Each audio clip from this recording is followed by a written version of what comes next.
Second invité, Anne Reverso. Bonjour ou bonsoir. Chercheuse qualifiée FNRS à l'UCL Louvain en littérature. Alors au départ, vous êtes ce qu'on pourrait appeler une pure littéraire, un agrégé de lettres, styliste. Et puis, le choc aux États-Unis. Racontez-nous.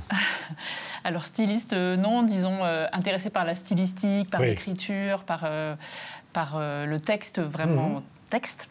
Et effectivement, alors il y a beaucoup de chocs dans une carrière de chercheuse, mais un des déclics, des tournants, disons, dans ma carrière, c'est effectivement que j'ai commencé à enseigner aux États-Unis. Je suis partie pour un an, il y a une vingtaine d'années maintenant.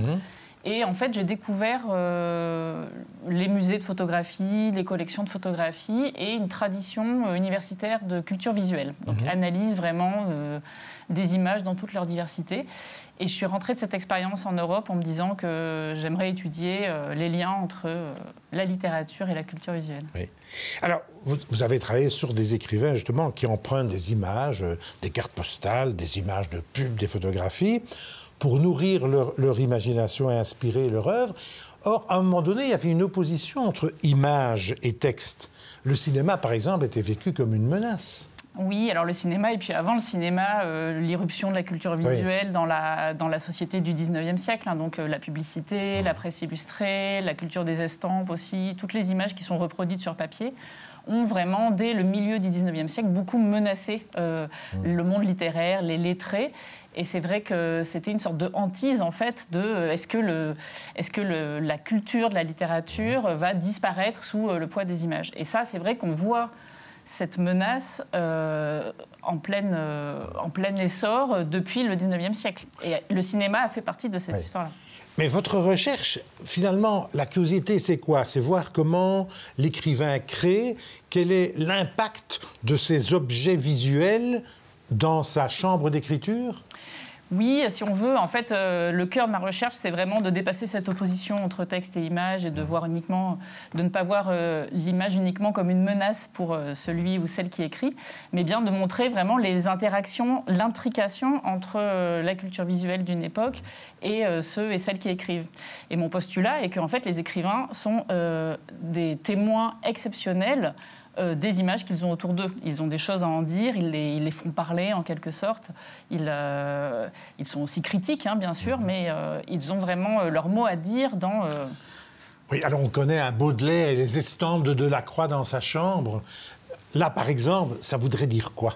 Oui, alors Baudelaire est un bon exemple de ce paradoxe, puisqu'effectivement, il avait une véritable hantise contre ce qu'il appelait l'invasion de la photographie. Il y a un texte très connu qui date de 1859, un des salons de Baudelaire, où il s'insurge contre le succès de l'image vulgaire, des portraits photographiques vers lesquels toute la société est en train de courir. Mais en même temps, Baudelaire est un collectionneur d'estampes, c'est vraiment quelqu'un qui a une passion pour l'image. Et donc, à travers ce personnage un peu inaugural de la modernité, il y a vraiment des paradoxes de l'attitude des écrivains par rapport à l'image. Il y a aussi une histoire que vous m'avez racontée en préparant l'émission, c'est Larbaud et Fargue. Leur correspondance pendant, je crois, 40 ans à propos de cartes postales. Oui, en fait, donc ce sont deux auteurs sur lesquels j'ai travaillé pendant ma thèse. Un des grands chocs aussi, une des grandes découvertes pendant ma thèse a été la lecture de Léon-Paul Fargue, qui est un poète absolument merveilleux. Et donc, ils ont correspondu, donc ces deux amis, donc deux auteurs français des années 1900-1910, ont correspondu à travers des cartes postales. Larbaud était un grand voyageur, donc il envoyait des cartes postales du monde entier, alors que Fargue, lui, ne quittait pas la banlieue parisienne. Donc il envoie une photo de Roissy ou de Créteil, par exemple. Et alors, ce qui est fascinant, c'est que pendant cette correspondance a été éditée, il y a plusieurs années, par Gallimard, sans aucune image. Alors que leurs textes ne font que référence aux images qu'ils s'envoient, ils font des plaisanteries. Et voilà, donc ça m'a vraiment intriguée. C'était un des points de départ de ma thèse, qu'en fait, les images ont été si importantes pour des écrivains, mais qu'on est passé un petit peu à côté dans l'étude de leurs textes, alors qu'ils avaient pour eux un rôle vraiment central. Alors, vous avez fait une exposition artistique, un mur d'images d'écrivains qui a eu lieu au musée de l'UCL Louvain. Vous avez eu un prix d'ailleurs, le prix Werners pour la vulgarisation. Alors, ma question, quel est l'impact social, puisque votre recherche, c'est de la recherche fondamentale, quel est l'impact social de cette recherche sur le public, sur l'enseignement, que sais-je?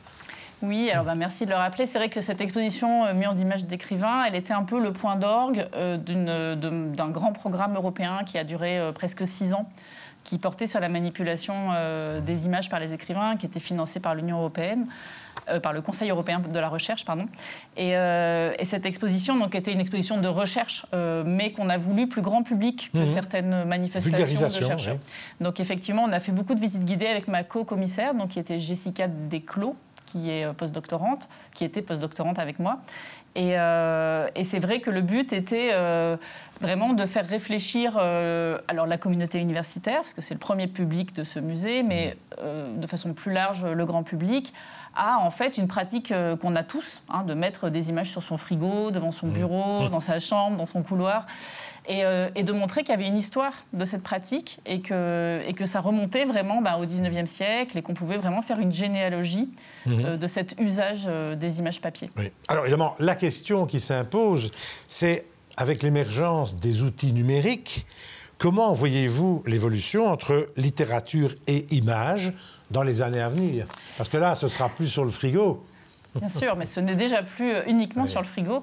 Et d'ailleurs, on trouve de moins en moins d'exemples de bars, vous voyez, qui exposent les cartes postales. Est-ce que l'écrivain ne va pas être noyé dans ce flux ininterrompu, justement? Oui, alors bon, je ne vais pas jouer les Cassandres et je ne peux pas prédire l'avenir, mais effectivement, la situation dont vous parlez, on y est déjà. Et ça nous a beaucoup intéressé de voir les liens communs, les continuités, pardon, et les points communs entre les pratiques numériques, donc des murs d'images qu'on pense à Facebook, à Instagram ou à Pinterest, par exemple, qui propose donc de fabriquer des tableaux à partir des images qu'on épingle. Donc on collecte des images sur Internet et on les épingle, tout pin, c'est vraiment on épingle et on crée donc des sortes de tableaux numériques qui sont de vrais murs d'images personnalisés. Exact. Oui. Et donc ça, vous voyez, on insiste toujours beaucoup sur la rupture du numérique et nous, notre travail en tant qu'historien de la littérature et historien du visuel, ça a vraiment été de faire l'histoire au long cours de ces pratiques et de montrer que les pratiques numériques qu'on peut avoir sont en fait vraiment dans la continuité de ce qu'on a fait avant avec des collages, du papier. Le fait que la plupart des écrivains, j'imagine, travaillent sur leur ordinateur et non plus sur une feuille de papier blanche au départ, est-ce que ça joue dans cette interaction image-écriture ? Tout à fait. C'est très intéressant, cette notion d'écran qui devient une interface en fait, du travail. Ce n'est pas seulement le lieu d'écriture, mais c'est là où arrive vraiment la vie quotidienne, l'information, la documentation iconographique. Et c'est vrai que ça se ressent vraiment très fortement dans les pratiques littéraires qui sont de plus en plus hybridées avec des pratiques iconographiques, avec de la vidéo, avec du son, avec des pratiques même de performance aujourd'hui. Et ça, c'est quelque chose qui rend notre métier passionnant en tant que chercheurs qui travaillons sur le contemporain, c'est qu'on voit vraiment à quel point les dispositifs techniques qui vont très vite, enfin, on en entend beaucoup parler avec l'imagerie artificielle, etc., à quel point, en fait, on est au cœur de la transformation des esthétiques et des poétiques des auteurs. Dites-moi, vous êtes chercheuse qualifiée, est-ce que c'est un luxe et une grande liberté, une époque où la recherche semble être assez attaquée, notamment aux États-Unis? Vous êtes dans un îlot ici Tout à fait. Alors oui, c'est vrai qu'il faut rappeler à quel point la position de chercheur qualifié qui est donc offerte par le FNRS est vraiment une position privilégiée à une époque où, y compris en Europe, la précarité des chercheurs est vraiment très forte.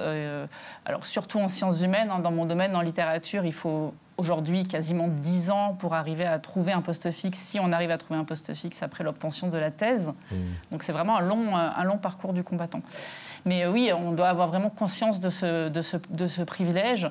Et ce privilège, d'ailleurs, ne nous dispense pas, en fait, de monter également des projets, de rechercher des budgets. Même les chercheurs qualifiés aujourd'hui passent beaucoup de temps dans du montage de projets financés. Alors, dans votre recherche à vous, est-ce que vous devez vous créer vos propres horaires ou bien, horaires de fonctionnaires, ou bien au contraire, est-ce qu'il y a une routine idéale ou pas?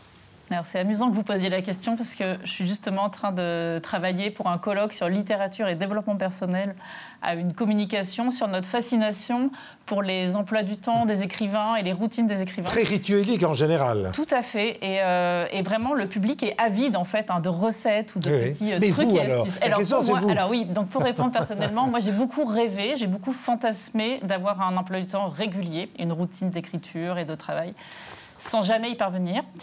Je pense que je ne suis pas la seule dans ce cas, mais en tout cas, pour ce qui est des sciences humaines, on aspire parfois beaucoup, les chercheurs, à cloisonner nos vies professionnelles et nos vies privées, alors qu'en fait, dès qu'on décide de voir une exposition pour le plaisir, ou de prendre un livre et de le lire par plaisir, donc sans ordinateur, sans stylo, en fait, on se retrouve très vite à aller vite chercher un post-it, une feuille et prendre des notes parce que même à minuit, on vient de découvrir une citation qui va nourrir un article et tout. Donc disons que le brouillage entre ce qu'on fait par plaisir et ce qu'on fait pour la recherche est parfois assez compliqué à gérer. Dernière question, votre rêve le plus fou en tant que chercheuse dans les années qui viennent?